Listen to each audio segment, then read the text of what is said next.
keluarga besar Masjid Jami' Al-Mujahidin, bil khusus Ketua DKM Dewan Kemakmuran Masjid Al-Mujahidin, yaitu Bapak Haji Aceh. Alhamdulillah beliau hadir di hadapan kita. Semoga Allah Subhanahu wa taala memberikan keberkahan umur, keberkahan rezeki, keluarga sakinah, mawaddah warahmah. Amin ya Allah ya Rabbal alamin. Juga yang saya hormati para masyayikh, para sepuh, bini sepuh, bil khusus itu Bapak Mamat yang ada di luar mau masuk ke dalam, Bapak Haji Maman, Bapak Haji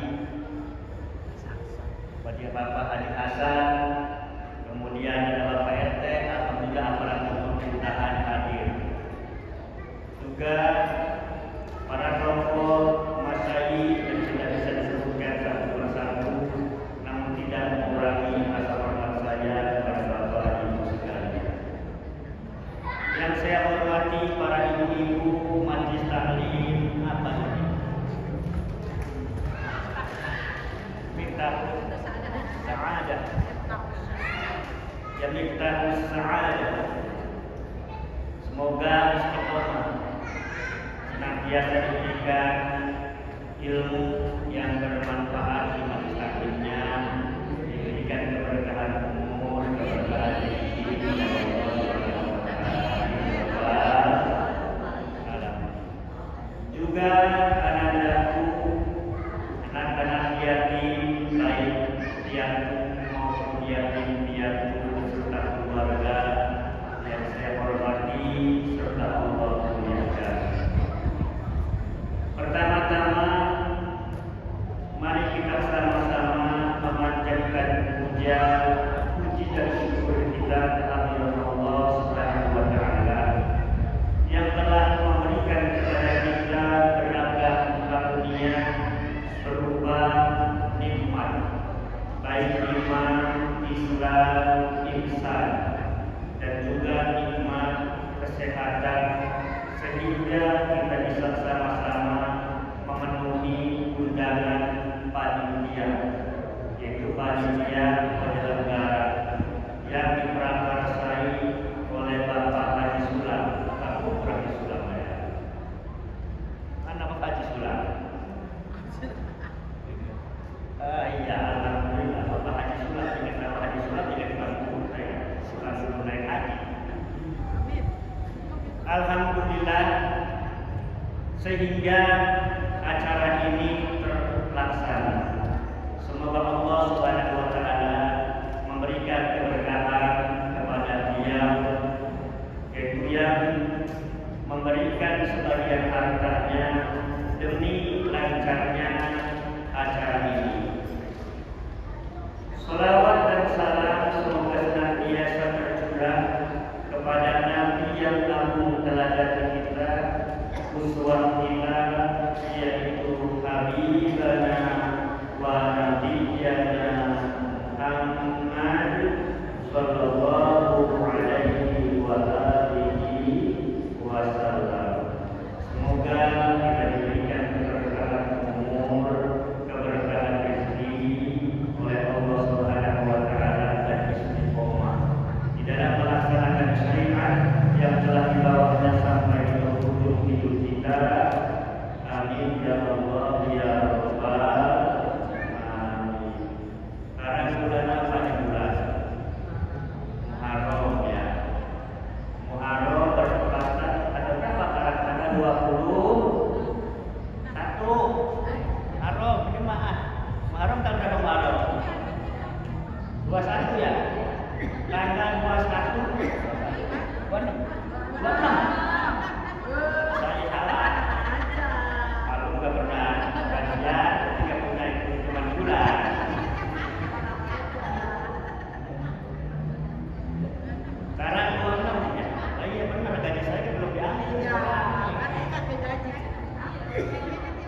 Alhamdulillah, udah tanggal 26. Berarti kita berada di penghujung bulan Muharram.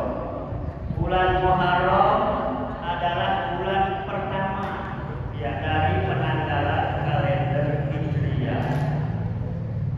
Itu bulan Muharram. Jadi kenapa disebut Muharram? Apa Muharram? Terlarang, haromah, ya Muharram, takrimat, takrimat. Ya pokoknya Muharram jelas ya. Muharram artinya yang diharamkan atau yang dilarang. Itu namanya bulan Muharram. Orang-orang Arab masa lalu, orang-orang Arab zaman dulu itu memuliakan bulan Muharram. Gak pergi-pergi, diem di rumah dulu, apa yang dimakan. Ya, orang dulu saking memuliakan bulan Muharram. Biasanya orang Arab itu dagangnya jauh zaman dulu, ya, ke Syam. Syam itu kalau sekarang itu bukan Syria, Syam itu ada sebagian Syria, wilayah lumayan melewati beberapa negara sekitar 1.600 km. Seperti Rasulullah ketika berdagang, pernah dengar cerita Rasulullah dagang waktu masih muda. Di mana? Ceritain. Ada yang ceritain, ya. Alhamdulillah kita tahu. Kita amat tahu dari guru-guru kita, dari para ulama, bahwasanya Rasulullah lagi kecil namun kambing. Rasul ya masih kecil, bukan masih kecil, di perut sang ibu sudah ditinggal ayahnya, masih kecil ditinggal ibunya, lagi berjuang, lagi semangatnya ditinggal sama bini sama bini Rasul. Siti Khadijah. Pas lagi sedih ditinggal sama Siti Khadijah. Bebek yang paling disayangi, dicintai, ditinggal sama pamannya siapa? Abu Thalib. Sehingga tahun itu disebut Amul Huzni atau Huzn. Jadi kalau hazn, ya hazn. Jadi kalau baca Quran, kalau ada huruf yang sebelum akhirnya hidup, ya atau huzni sebelum akhirnya mati dan akhirnya hidup, maka harus dimatikan duanya. Hazn, huzni, huzn, hazni, hazn, begitu ya. Atau ada dalam Al-Quran biasanya watawasau bil haq watawasau bis sabr. Itu sabr, kita mah apa? Sobri, anak-anak sobri, bi sobri, wal asri, bukan wal asri tapi wal asr, innal insana lafi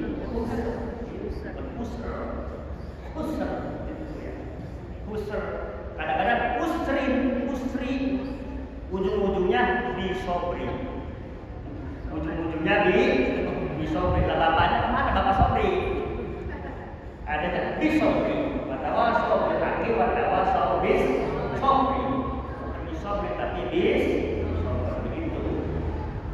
Amul huzn atau amul hazn, yaitu tahun kesedihan. Sedih nggak Rasul? Ngerasa nggak Rasul? Udah gitu dibaikot sama orang-orang Quraisy. Apa diboikot?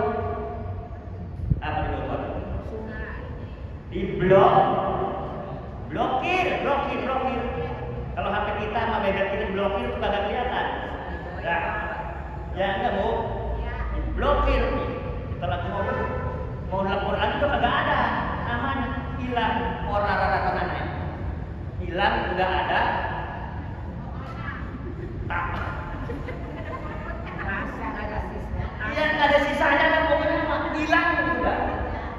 ditelan langit, ditelan bumi ya, ditelan bumi hilang. Ya itulah ya, diblokir sama orang-orang Quraisy. Coba Rasul lagi sedih ya, ditinggal istrinya yang menemani perjuangannya, ditinggal lagi sama pamannya.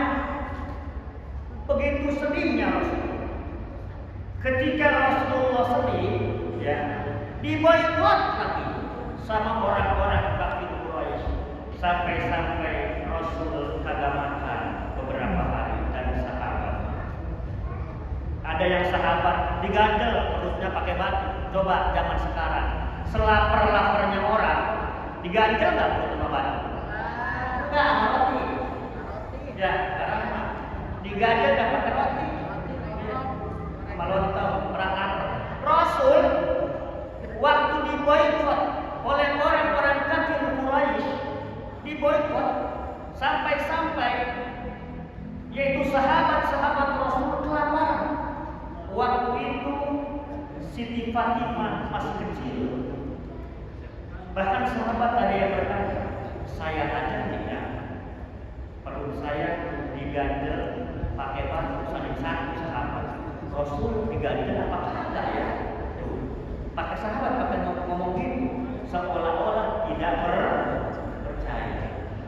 Ternyata di perut Rasul ada berapa? Bukan satu, tetapi ada tiga batu. Berarti Rasul nahan laparnya udah lama. Sebab kalau Rasul senang, yang senang sahabat dulu, ya enggak. Kalau Rasul susah, kalau sahabat susah, maka yang susah siapa? Rasul dulu. Beda kayak pejabat-pejabat sekarang. Ya. Yang senang siapa dulu? Keluarga dulu. Ya. Kalau yang susah, rakyat dulu. Gitu. Beda. Itu zaman Rasul. Karena Rasul adalah contoh figur yang paling utama, yang paling mulia dicontoh. Semuanya contoh, teladan. Baik perjuangan, ekonomi, keluarga, semuanya adalah contoh teladan yang baik.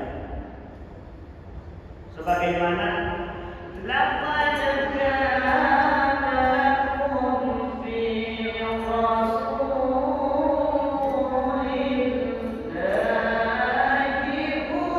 uswatun hasanah. Sesungguhnya telah ada pada diri Rasul, yaitu contoh yang baik bagimu. Contoh dari keluarga Rasul, contoh. Sebab orang diberikan kehidupan itu berbeda-beda. Allah menciptakan manusia berbeda-beda. Ada yang kaya, ada yang miskin, ya enggak? Ada yang jadi pejabat, ada juga yang jadi rakyat. Ya.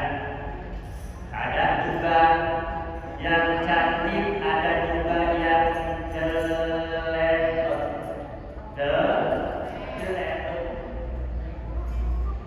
Kayak bola.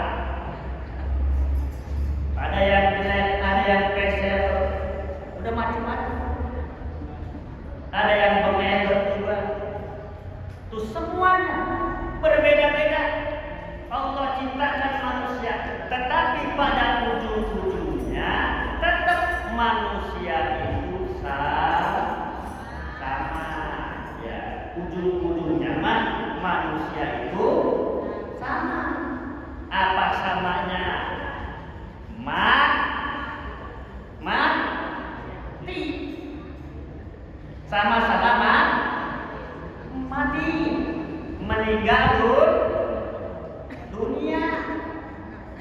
Namanya meninggal dunia, punya suami ganteng, mereketeng, ditinggal, punya ayah, ya ayahnya ditinggal, udah mati. Coba. Punya istri yang cakep, istrinya ditinggal. Punya mobil baru juga ditinggal. Punya rumah ditinggal. Yang nemenin, apa yang nemenin?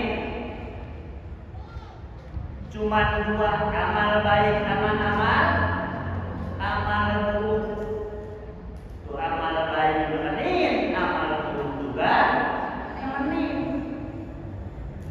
Nah, bulan Muharram disebut kata ulama Idul Yatama. Apa Idul Yatama? Lebarannya anak yatim. Jadi kalau Idul Yatama anak yatim memang nggak boleh dikasih zakat. Anak yatim nggak boleh kasih zakat. Ada nggak bagian yang tidak? Anak yatim masa santunan sodako yatim kayak mesti bukan zakat. Kalau mau zakat ngasih ya bukan yatimnya karena memang ketidakmampuannya itu memang kehendak punyanya bukan karena yatimnya. Yang 8 asbab itu nggak ada yatim itu dikasih zakat karena zakat mah untuk membersihkan harta. Sama seperti kepada orang tua anak yatim itu, ya menafkahi, memberi nafkah yatim. Kalau zakat ngasih boleh zakat, tapi jangan karena yatimnya, tapi karena keadaannya. Dan bulan Muharram adalah bulan yang dimuliakan oleh Allah, yaitu nomor ketiga dari bulan Dzulqa'dah, Dzulhijjah, Muharram. Yang satunya baina Jumadil Akhir wa Sya'ban, yaitu bulan Rajab.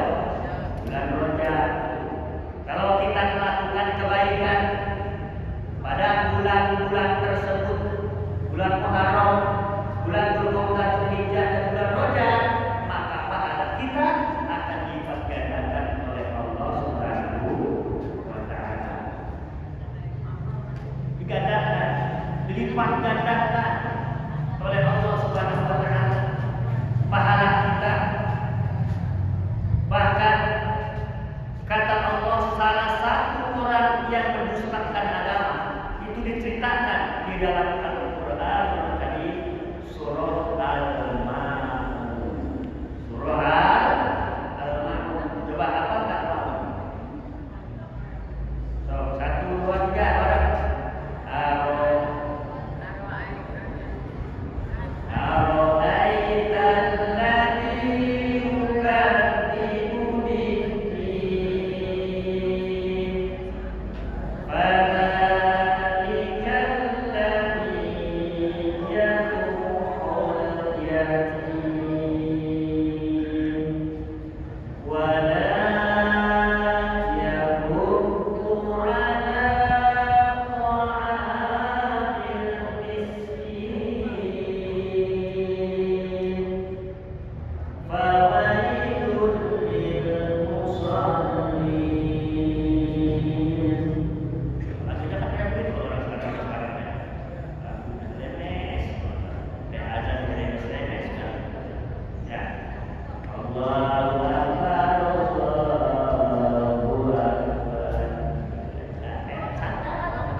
ibadah itu semangat. Kadang semangat. Kadang kita mau pakai lagu daerah kagak boleh aja. Boleh nggak lagu daerah? Azan boleh. Woi, azan kalau lagu daerah boleh nggak? Boleh nggak? Lah kita ditiru lagu orang. Kita lagu Mesir ditiru. Ya, lagu orang Maroko ditiru. Lagu orang Yaman ditiru. Masa lagu kita sendiri kagak boleh? Ya enggak, pelit dong. Pelit itu. Ya. Coba kalau lagu kita punya lagu. Ada lagu Sunda, ada lagu Jawa. Yang penting mah jangan lagu itu kayak sholat gitu. Zaman dulu nggak boleh. Ibu-ibu kalau selawatan lagunya apa? Allahumma sholli wa sallim ala itu lagu apa tuh? Keluas. Keluas ya. Saya kagak bisa nyanyi. Iya, Allahumma sholli wa sallim ala sayyidina wa maulana Muhammadin. Itu lagu keluas. Lagu Jawa keluas apa sih artinya? Lagu keluas nama tuh lagu keluas. Keluas itu apa sih ya? Lagu keluas. Iya, kelamaan apa gimana sih? Yang ditunggu kagak datang kayaknya. Iya, ditunggu kagak datang. Itu buat selawatan. Boleh nggak ada coba? Boleh. Siapa yang kagak boleh? Kita mau ajan pakai lagu daerah. Yang penting mah jangan menyalahi aturan boleh. Orang tua kita dulu ngajarin kita pakai lagu zaman dulu. A'udzu billahi minasyaitonir rajim. Kan begitu ya. Kan boleh enggak? Bismillahirrahmanirrahim. Boleh enggak kalau begitu? Boleh. Kata siapa enggak boleh? Kita juga suka ngikutin nada orang, nada luar negeri. Ya. Emang tadi lagu Arab itu tadi, yang tadi Allahu Akbar, Allahu Akbar. Emang lagu orang Arab itu? Lagu orang Arab bukan? Bukan. Tapi kita tiru, giliran kita azan pakai nada kita sendiri, nada orang kita. Enggak boleh. Boleh bid'ah. Bid'ah lagi baik. Katanya bid'ah. Apa bid'ah itu? Bid'ah itu orang ada di zaman nabinya, ya. Yang kagak ada di zaman nabinya kagak ada. Itu namanya bid'ah. Barang baru. Bid'ah itu barang baru. Nah, kita untuk pakai nyamain kayak nabi, kita pakai apa? Jalan kayak onta. Mari saya mau pakai onta, kapan nyampe? Ya saya. Mari, mana macet tadi? Pakai onta. Coba, belum beraknya onta. Belum makan. Coba kita pakai motor. Udah alhamdulillah nyampe cepat. Pakai motor nyampe cepat. Bid'ah itu kata Imam Ghazali, kata Imam Syafi'i, yang namanya bid'ah itu selagi lam yukhalif kitaban aw sunnatan aw ijma'an bahwa minal bid'atil mahmudan.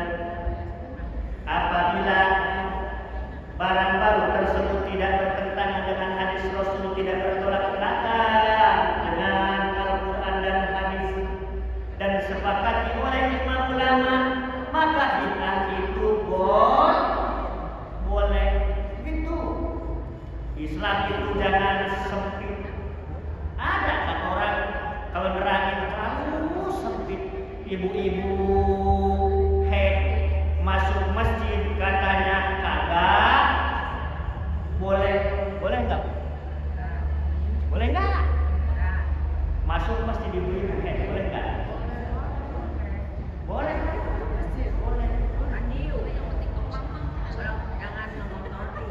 Ibu-ibu kalau lagi masuk masjid boleh apa kagak? Yang kagak boleh mah orang junub masuk masjid. Kalau ibu-ibu perempuan yang lagi masuk masjid boleh kan ada di kitabnya.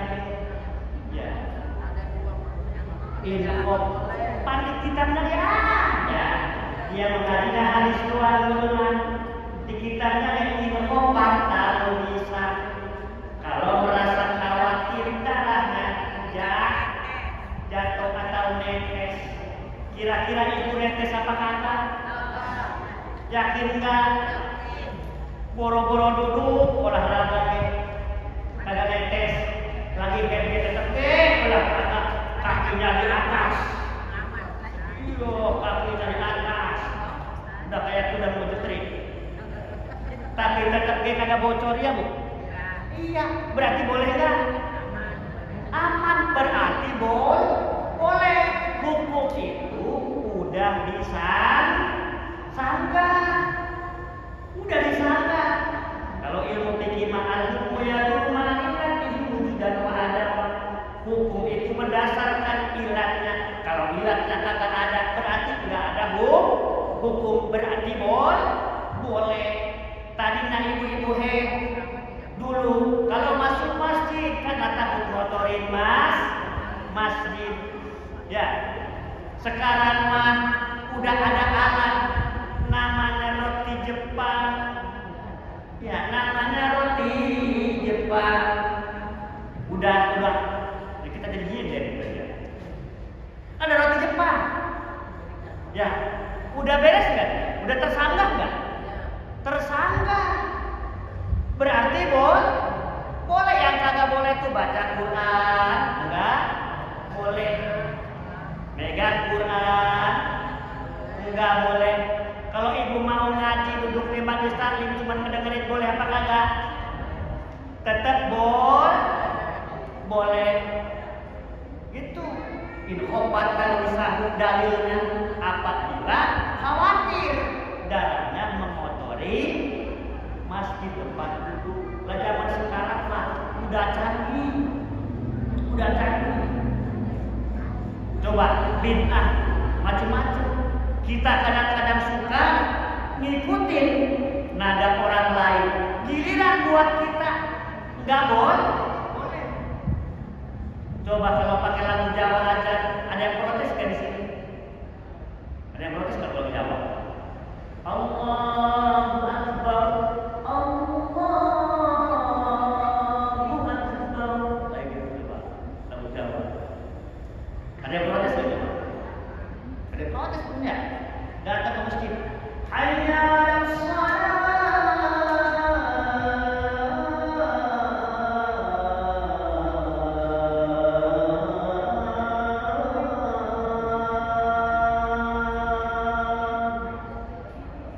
Coba kira-kira. Gimana? Coba ada yang protes nggak? Kagak. Hayya 'alal falah.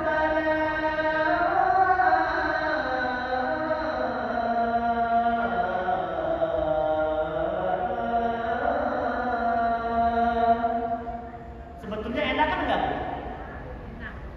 Ayo, lagu kita enak enggak? Kalah enggak sama orang luar? Lah kalau kalah.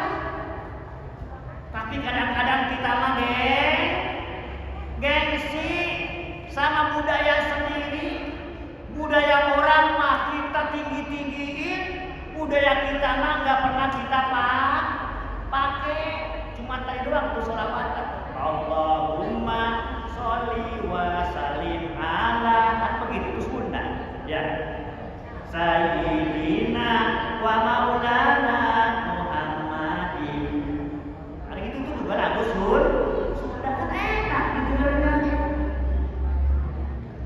Nah, masalah nada kita ngaji boleh mau lagu apa ke?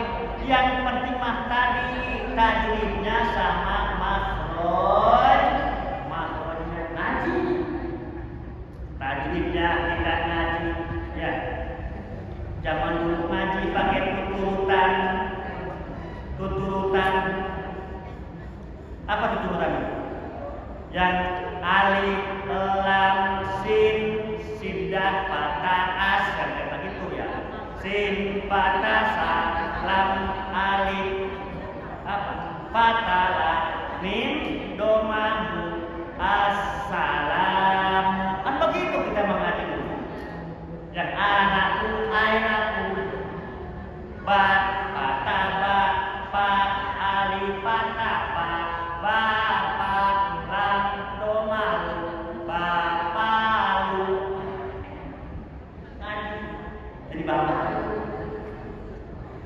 Itu zaman dulu kita diejek. Coba zaman sekarang anak gak kenal alif itu apa, apalagi alif bengkok. Tahu alif bengkok? Tahu nggak alif bengkok? Tahunya alif itu lempeng gak? Ya, lempeng deh. Ada nggak alif bengkok? Ngaji mah jangan berhenti. Kalau zaman orang kita tua dulu, orang tua dulu. Nih, toh kalau ngaji mah jangan sampai berhenti. Kalau kamu belum tahu alif bengkok, dia cari-cari alif. Mana alifnya bengkok? Alif ada yang bengkok sequran, dicari. Ada nggak alif bengkok? Banyak. Alif meringkel ya ada. Jangan kan bengkok, meringkel ada. Aqimus sholat, ada wawunya. Wawu di situ aqimus sholat. Itu bukan wawu. Tetapi alif berupa wawu. Asalnya aqimus sholat. Makanya kalau orang-orang nasional, orang-orang Afrika biasa aqimu dia bukan aqimu. Waduha, waduhi, waduhe. Lah kita nggak tahu. Tuh, waduha ada ringkel. Ya, itu namanya alif bengkok. Waduha nggak lempeng begitu. Tapi waduha maka asalnya ada alif asalnya aja maka boleh dibaca waduhi, boleh juga waduhe, wadai tidak sadi mawadaan. Kalau kitanya tahu ilmu pakai ilmu. Manusia mulia karena apa manusia mulia? Karena ilmu. Wa idza qala rabbuka lil malaikati inni ja'ilun fil ardi khalifah. Sesungguhnya Allah Subhanahu wa taala memerintahkan wa idz qala rabbukum lil malaikati, Allah memerintahkan kepada para malaikat, lil malaikati disuruh bersujud li Adam, kepada Nabi Adam, fasajadu maka malaikat sujud. Sopok si ora sujud. Illa iblis, kecuali si iblis enggak mau sujud. Si iblis tidak mau sujud. Kenapa? Sujud di situ apa? Memuliakan. Bukan disuruh nyembah Nabi Adam, tetapi memuliakan Nabi Adam. Guru yang dicium sama muridnya tangannya. Guru nih, ada murid cium tangan sama gurunya, boleh nggak? Memuliakan, menghormati. Kita nyebut Sayyidina. Coba kalau tahu Sayyidina apa artinya? Sayyidina apa artinya? Tuan. Boleh Sayyidina, Gusti, Tuan. Kita juga manggil ibu kita. Kalau manggil orang tua, kalau ayah siapa ayah? Ayah. Padahal ayahnya namanya Tukimin. Dipanggil sama kita ayah. Enggak, Tukimin sini. Enggak. Ya. Panggil dengan kemuliaan. Suami manggil istri dengan kemuliaan. Jangan namanya baik apa? Namanya Tukimin panggil. Tukimin masak. Tukimin cuci piring. Ya. Panggil pakai ayam bebek boleh. Ya, ayam bebek kan gitu. Kan enak. Ayam kan gitu. Bapak boleh. Itu namanya bukan mengkhususkan, tetapi penghormatan. Anak manggil sama orang tuanya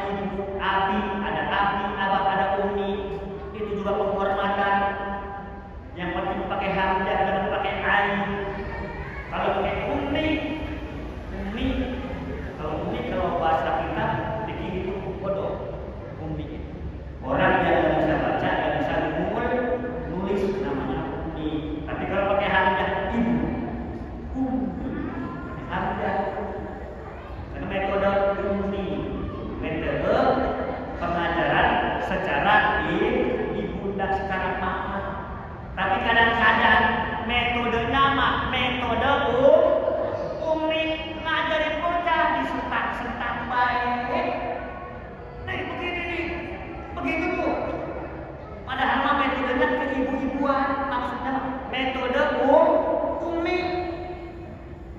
A'udzu billahi minasy syaithanir rajim.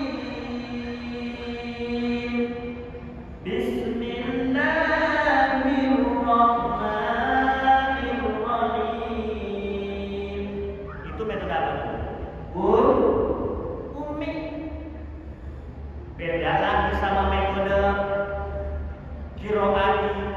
A'udzu billahi minasy syaithanir rajim. Bismillahirrahmanirrahim. Biasa. Ada metode qiraat. Ada lagi metode sedayu. Ya, metode iqra. Banyak. Metode umi ngajarinnya seperti ke ibu-ibuan ngajarinnya. Kadang-kadang makanya kalau ngajarin anak sendiri mah pakaiannya emosi, makanya tuh suruh ngaji ke ustaz. Itu ya. Kalau udah ngaji ke ustaz, kudu paham. Ada ustaz yang turunan. Ya lampu kudu dibayar, kan begitu. Ya.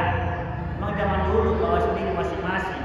Pakai zaman dulu bapak ada yang pakai lilin, ada yang pakai obor, ada yang pakai surat minyak tanah itu yang pakai zaman dulu. Zaman sekarang udah alhamdulillah udah enak. Alhamdulillah kita diberikan keberkahan rezeki oleh Allah Subhanahu wa taala. Kata Allah dalam Al-Qur'an, "Ara'aital ladzi yukadzibu bid-din?" Tahukah kamu orang yang mendustakan agama? Yaitu fadzalikan ladzi yad'ul yatim, yaitu orang yang menghardik anak yatim, penggalangan dan tak menghardik, artinya mendiskriminasi. Kadang-kadang dasar lu kagak punya bapak, itu namanya menghardik anak yatim. Dasar lu badar nggak punya ibu, itu namanya menghardik anak yatim. Kagak boleh. Dan kata Allah, orang yang mendustakan agama adalah orang yang suka menghardik anak yatim. Anak yatim dikatain dasar lu badar, dasar nggak punya bapak yang kayak gini. Nah, itu kayak begitu. Itu namanya menghardik anak yatim. Kadang anak yatim ya kadang kasihan sama anak yatim. Anak-anak yang lain punya bapak, punya ibu, kadang dikoyokin apa? Dikatain. Enggak punya bapak. Begitu ada kayak gitu. Ada kayak itu bocah kayak begitu. Berantem ya sama anak yatim. Itu dikatain enggak punya bapak. Kan gitu. Enggak. Aduh kan si bocah. Ada kayak begitu. Jangan begitu. Justru anak yatim kita rawat, kita sedekah. Kalau ibu bapak pengen hartanya diberkahi oleh Allah Subhanahu wa taala, pengen usahanya maju, tuh beri tuh sedekah anak yatim. Jangan nunggu Muharram. Jangan nunggu Muharram mah setahun sekali. Kalau bisa mah kalau kita punya duit habis gajian anak yatim kumpulin. Enggak usah gede-gede. Kali cepet-cepet atau 500 ribu mah enggak punya, udahlah bocah-bocah. Kan begitu. masih juga nggak punya, ya cepat-cepat. Kan enak. Kalau kita pengen diberkahi, rezeki kita diberkahi oleh Allah Subhanahu wa Ta'ala. Jadi orang yang mendustakan agama adalah orang yang menghardik anak yatim dan wala yahuddu ala ta'amil miskin, dan tidak ngasih makan sama orang miskin, pelit, ya, pelit. Jadi mas tetangga makan, dia makan, tetangga bodoh amat, mau makan mau kagak. Masak daging, tetangga cuma nyium baunya doang. Masak dekor, tetangga nyium baunya doang. Ngasih mah orang kagak. Tuh. Contoh Rasulullah Muhammad SAW, Nabi Muhammad suruh nonton Nabi Ibrahim. Nabi Ibrahim kalau masak banyak, beli sayurnya mah cuma 1.000, yang plastikan 1.500 sama 2.000 tuh plastik. Bu, kalau plastik sayur plastik berapa tuh? 2.000. Yang plastik kan, nih beli sayur 2.000, cuman airnya segentong, itu dikasih-kasihin sama tetangga. Itu Nabi Ibrahim. Ya Nabi Ibrahim pasti tuh Nabi Ibrahim. Makanya sunnah kalau sayur banyakin airnya, kasih nama tetangga jangan sekarang mau kasih air doang. Kasih air doang. Itu udah dikasih, udah alhamdulillah. Maka kalau kita dikasih sedikit banyak harus bersyukur. Alhamdulillah kita ada yang ngasih. Kadang-kadang dikasih ngomel, ngasih airnya doang, ngasih cuma sedikit. Jangan, itu namanya menghardik rezeki, mengakibatkan susah rezeki. Udah mau sedekah.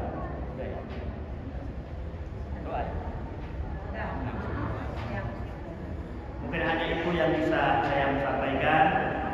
Semoga bermanfaat, khusus untuk diri pribadi dan yang kita semua.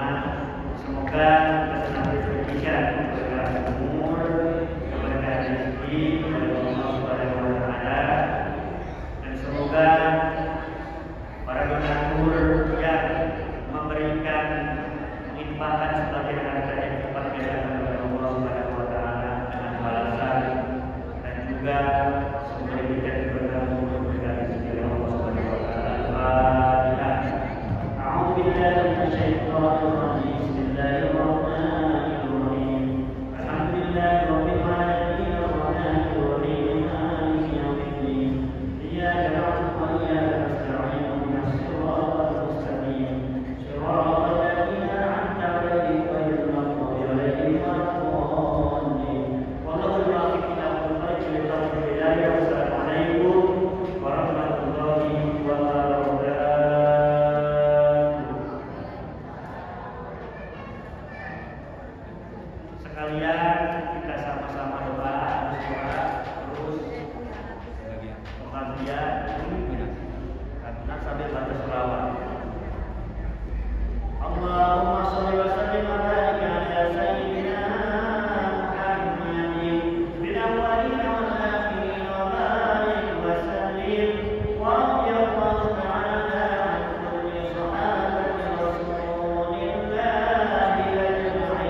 Wala minggu semasa